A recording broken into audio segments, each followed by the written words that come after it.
cards, baby. Let's talk about treachery. Let's talk about all the encounter cards and the good cards that can be.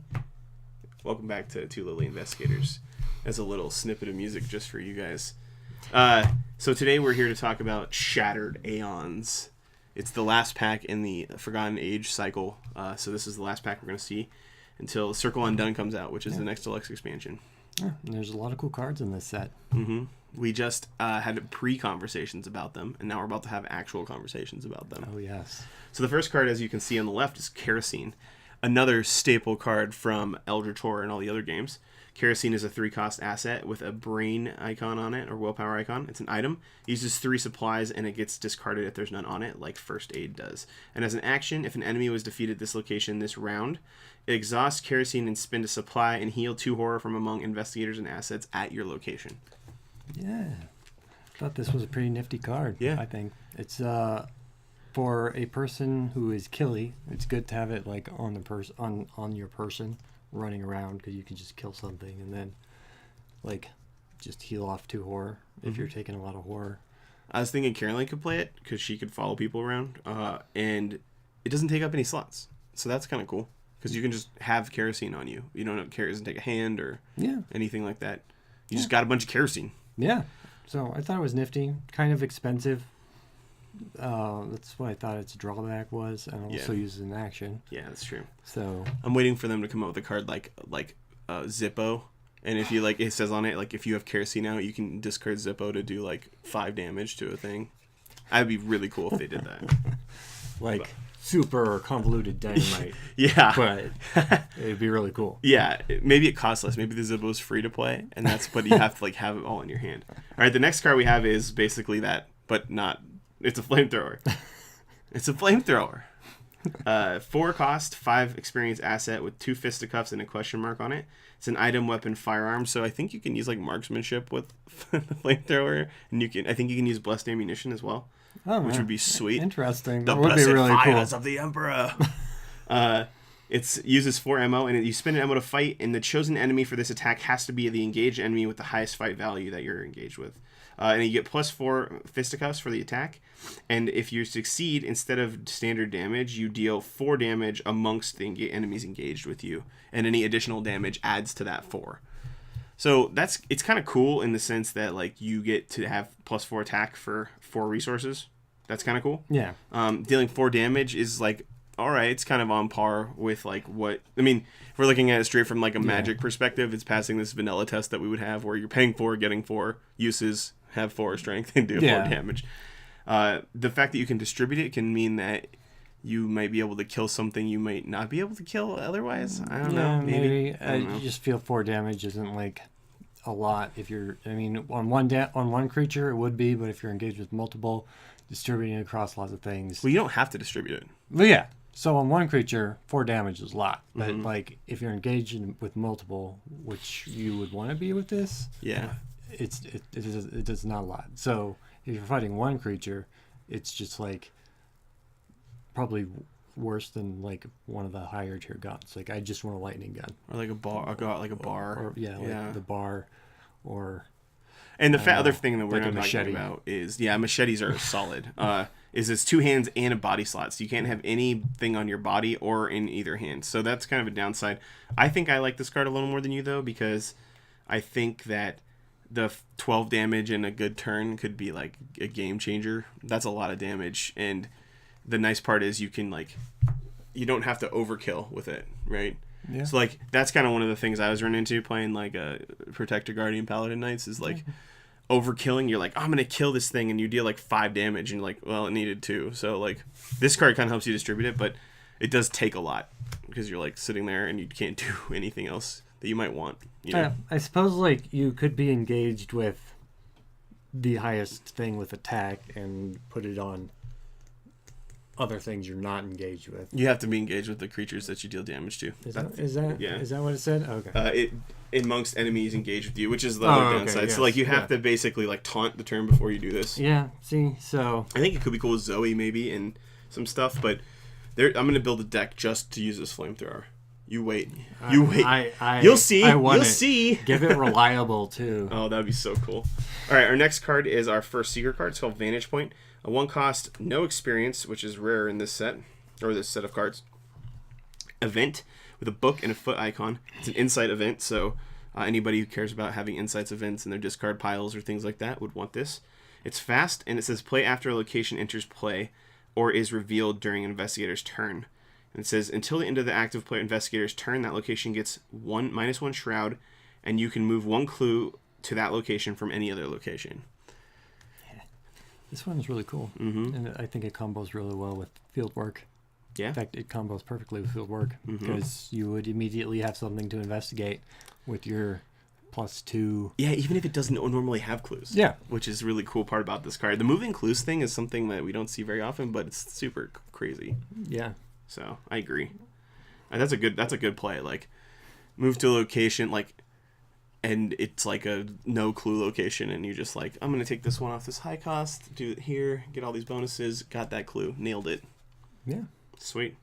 And I think the insight replayability is going to be big. I think there's cards that I'm pretty sure there's cards that let you play insight cards from your discard pile.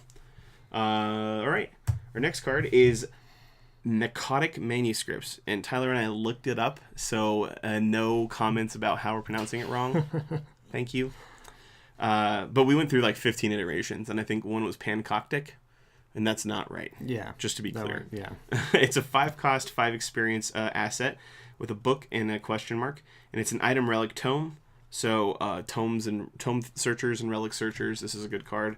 This could be cool in a your Ursula deck with the lady who gets Hauser extra relics. She can like hold on to relics, and they don't count as your hand size. Uses 3 secrets, and it says as a reaction, when an investigator at your location will perform a skill test during revelation, you can spend a secret and do not reveal a chaos token for that test. And then similarly, you can spend a secret and choose an investigator at your location and do not reveal chaos tokens for the next skill test they perform this round. So you could like give it to somebody who you know has to do something really important. Yep. And like they don't have to reveal a token. So if their base skill is higher than, you know, what they would do, or they commit cards to it, you're 100% success. That is so powerful in this game to not have to worry about that one token, the terrible autofail token. Oh yeah, for sure. Or just like standing around protecting them from the horrible mythos that might like come down and destroy them. I could see you playing this in like a Mintai Fawn deck where you like use scavenging to get this back, because she can investigate well, and like you can do this a bunch, and you can like use scavenging to get this back out because it's an item. So you can like scavenge the necrotic manuscripts back out. I think that could be really cool. And since she's already kind of a support class anyway, this is a perfect card to throw in her deck if you have 5 experience. Yeah. So seems pretty. That seems legit. And then there's another card I think that came out recently that lets you like do a test, and if you succeed, you can put something out equal to the successes you have. So you could get this out for a little cheaper or something like that. But yeah, I'm a fan of this card. There's a few 5 experience cards in this set that are just like nutso. All right, it's the final piece of the puzzle, Tyler. Borrowed Time. This is the final piece, the final exceptional card to have a 20 turn mega turn, a 20 action mega turn for a deck full of exceptional cards. Yeah, if you put all the exceptional, so you can make decks, right? Like you can put experience in them before you play them, right? And for every like 10 you spend, you have to put another weakness. I wonder how many you would have to take, how many weaknesses you'd have to take to put all these exceptional cards in there. Like a ton. Yeah. Okay. Your deck would probably be half weaknesses. Yeah. But anyway, Borrowed Time is a 1 cost 3 experience asset with a brain and a foot icon on it. It's a ritual, which is interesting because it takes up an arcane slot. It's exceptional, and it says as an action you can place 1 resource on Borrowed Time as a click to a maximum of 3 clicks on Borrowed Time, and it does not provoke an attack of opportunity. When your turn begins, you can remove all clicks. It's a forced effect that says when your turn begins, remove all clicks from Borrowed Time, and you may take that many additional actions this turn. So go ahead and say what you were saying earlier about you can have more than 6. Because I was like, when I first saw it, I was like, you can have 6. You can just take them from one and go to the other. But then Tyler mentioned something. Because like at the start of your turn, like even if you like just play this, you can you spend like one turn playing it, then you can like do 2 clicks, and you'd have like 5 extra turns. And then you could put like 3 on, and you could start stacking it. Yeah, but like if you're playing like a rogue, you almost certainly like have more than three turns. Mm-hmm. So like you're maxing this out like every turn. He's like a Leah DeLuca. You could use quick thinking, like stuff like that, where you could get extra actions that you could just funnel into borrowed time. Yeah. And then like one turn you could take 3 extra that turn, which could be cool. Yeah. That could save you. It could get you out of a bad spot. It could and it does the one thing about this exceptional item is it doesn't go away. Like it stays out, which is kind of cool. Yeah. Because most of the exceptional stuff is like discard this and do a thing, or like remove it from the game or whatever, right? This one just kind of hangs out and does what it does. I believe it hangs out forever. So like once you put it down, you are taking basically 3 extra turns. Well, you have to put them in though, because you don't just get 3. There's not 3 clicks. Yeah, right? So you put it in, and then you get your 3 extra turns, and then I guess you'd have to like keep putting them in every time. But if you had that cards there, you could do it. Like you could stack up like 3 extra DeLuca actions, right? Yeah, and that's kind of interesting because sometimes when you have that many actions, you're not using them all. But I think it's cool. But I think this is probably one of the ones I would put in a deck. Like I was looking at cards for the Finn deck I'm running in Carcosa, like with the other group, and I was like, man, I want to put one of these exceptionals, but they're all kind of like they're too much experience for what I have or something, so I could afford this one, and it could be actually really interesting. Because Leo DeLuca Finn gets that extra action every turn anyway. Yeah. All right, our next card is probably one of my favorites in this set, and in this probably the whole cycle too. It's called All In. It's a 5 experience skill. It's got 2 question mark icons, and it's Fortune. It says max commit 1 committed per skill test. It says if this skill test is successful, draw 1 card for each point you succeed by to a maximum of 5, and then you shuffle each weakness drawn by this effect back into your deck without resolving it. So the normal problem with drawing a bunch of extra cards is that you could hit a weakness and then you can just totally wreck yourself, right? This card kind of solves its own problem, which is commit it to a test.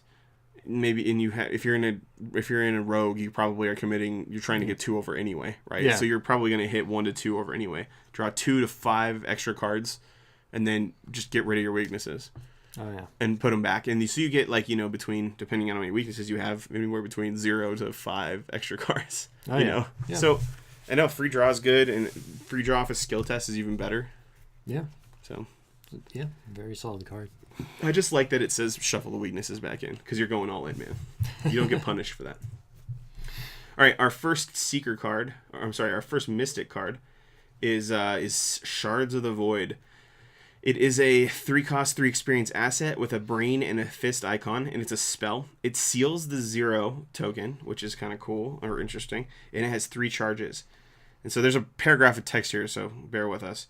It's as an action, you can spend 1 charge or release a chaos token sealed here. And then you can fight, and this attack uses brain instead of fist because it's a spell. And you get +1 damage. So that's like the first thing, right? You can do that. So you get to attack at your brain and deal an extra damage. And then you get +2 for this attack for each 0 token sealed on the Shards of the Void. So if you didn't take the 0 off and used a charge instead, you'd get the +2 to your brain. So +2 brain and +1 damage. And then it says, for each 0 token revealed during this attack, seal that token on Shards of the Void, and this attack deals 1 additional damage. So you can start these cycles of like where maybe you put the 0 back in and draw it back out. You lose the +2 brain, but you deal 3 damage, and then you have the 0 to use again if you don't want to get rid of the charges, right? Or you could just use a charge and get the +2 and possibly seal another 0. Yeah. So there's like lots of crazy stuff you can do with this spell. And it doesn't actually hurt you when you draw the skulls and stuff like that, which is nice. Yeah, saves you a lot of horror. And it's versatile. You can choose damage, or if you're fighting like a high fight enemy, you can just be like, well, I need some extra brains to go for it. Yeah, and if you can combine it with some stuff that lets you like premonition. If you like get a 0 on premonition, you know what you're gonna get, so you can like do some really cool stuff with premonition. Yeah. I didn't even think about that. If you're playing like I don't know if there's a Mystic Survivor yet because I'm bad at knowing the cards in this game, but if there was a Mystic Survivor, you could do stuff where maybe you can like there's a card I use for Calvin where it says you can reveal X additional tokens, where X is the difference between your skill value and the skill test. So if you do that, you can really like hone in on getting things. You might be able to seal 1 or 2 zeros in a single turn, depending on what level you're playing on. So I'm a big fan of Shards of the Void, especially because it has sweet ass art. No pardon in my French there.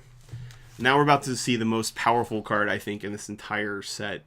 Like, All In was great, but this card is redonkulous. I think this is like my favorite card in this like release right here. Yeah, if you go to Arkham DB, this next card we're going to talk about, the name is so long that it's actually weird to look at with the other cards because it's like such a long name. It's one of the longest names in the game. The card is called Seal of the Seventh Sign, Over the Threshold and Beyond. It's got really cool art that's I'm pretty sure from Dunwich, because that looks like a Shoggoth or something that's like breaking through the void, or maybe it's just Yogg-Sothoth anyway. But it's a 4-cost, 5 experience asset with a brain and a question mark, and it's a spell ritual. So that means people care about rituals can have it, and some of the I can never remember her name, Akicha, I think it is. She can put an extra charge on it because it's charges. When you play this thing, it seals the auto fail, and it has 7 charges on it. It uses 7 charges. And it says if Seal of the Seventh Sign has no charges on it or it leaves play, remove it from the game. So you can only use it once per scenario. Yep. This is an exile, so that's good. It's removed from the game, meaning you can't cycle it back in somehow, right? So if you play it, no bouncing it, that'll leave play. Anything like that's going to push it out. So make sure you don't mess with it. But it seals the Elder Sign. That's crazy. So all the stuff we were just talking about, mitigating risk, you cannot have to worry about this card. Yeah. But it says forced. After you reveal a skull, occultist, tablet, or elder thing token if those are revealed in any skill test, remove 1 charge from Seal of the Seventh Sign. So in any test that anybody's doing, if you reveal one of those, are going. And in a multiplayer game, those will probably like go by really fast. So, but that means for those 7 tests, let's say you get the lowest number and it's the first 7 tests, you could not have drawn the elders, the auto fail. Yeah, definitely.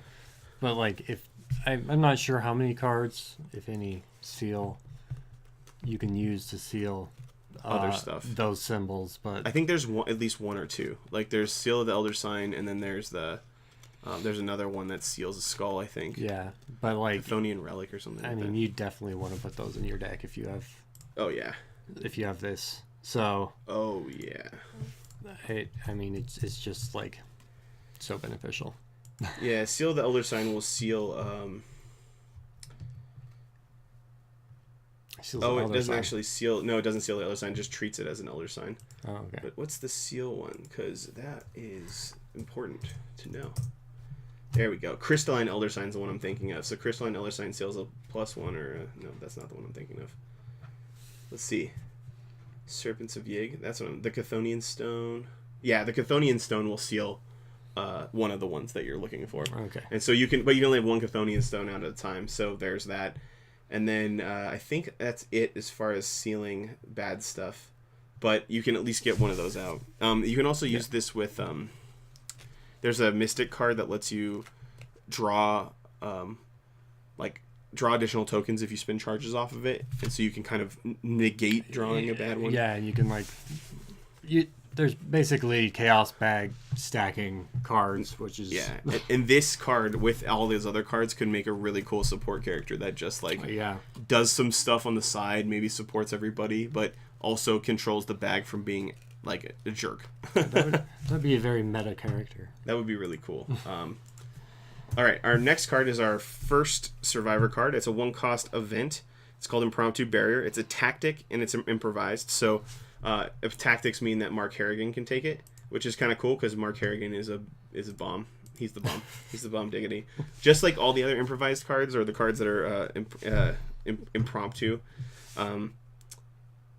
Play it from your you can play for discard pile, but they're all tactics, so they can go in other decks. But this one says you can play it from your discard pile, and if you do, you shuffle it in your deck after resolving. So play it once to put it in your discard pile, and then you can play it again to put it back. So there's a total of 3 of these now that actually go to your discard pile, and then you shuffle them back, so you can have a total of 6 that you're messing around with at any given time if you have them all out.